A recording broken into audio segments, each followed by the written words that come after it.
Month end யாராவது treat கொடுத்தா எவ்வளோ சூப்பராக இருக்கும். எங்கள் சீனியர் ஒருத்தர் டின்னர் ட்ரீட் கூட்டிகிட்டு வந்திருந்தார். சாப்பாடுன்னு உடனே ஃபோனை மட்டும் எடுத்துகிட்டு பேக்கில் வச்சுட்டு எங்கன்னு கூட கேட்காம வந்துட்டோம். டி நகரில் இருக்க பார்டர் பரோட்டா தான் வந்திருந்தோம். இலை போட்டு ரைத்தா மட்டும் வச்சுருந்தாங்க. பரோட்டா எப்படா வரும்னு வெயிட் பண்ணிகிட்டு இருந்தோம். லேட் ஆனதுனால ரைத்தாவையும் எடுத்து சாப்பிட ஆரம்பிச்சிட்டோம். எல்லோரும் சேர்ந்து உட்கார டேபிள் கிடைக்கல, அதனால் ஸ்ப்ளிட் ஆகி உட்காந்துருந்தோம். சேர்ந்து இருந்தாவது ஷேர் பண்ணி சாப்பிட்டு இருந்திருக்கலாம். ஃபைனலாக பரோட்டா வந்துருச்சு. நாங்கள் இருக்கிற நான்வெஜ் பரோட்டா எல்லாத்தையுமே ஆர்டர் போட்டிருந்தோம். சிக்கன் வீச்சிலேருந்து மட்டன் வீச் பரோட்டா எல்லாமே ஆர்டர் போட்டிருந்தோம். பாவம் எங்கள் கூடயே ஒரு பொண்ணு வெஜ் வந்து மாட்டிக்கிட்டாங்க. அவங்க தேடி தேடி வெஜ் பரோட்டா அண்ட் வெஜ் சால்னா வாங்கியிருந்தாங்க. நம்ம ஆல்வேஸ் நான்வெஜ் தான்.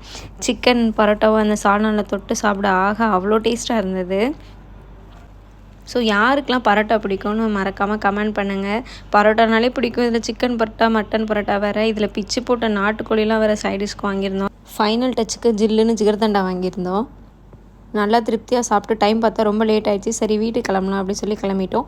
இந்த மாதிரி vlogs பார்க்கணுன்னா நம்ம சேனலை மறக்காமல் சப்ஸ்கிரைப் பண்ணிட்டு பாருங்கள். தேங்க்ஸ் ஃபார் வாட்சிங்.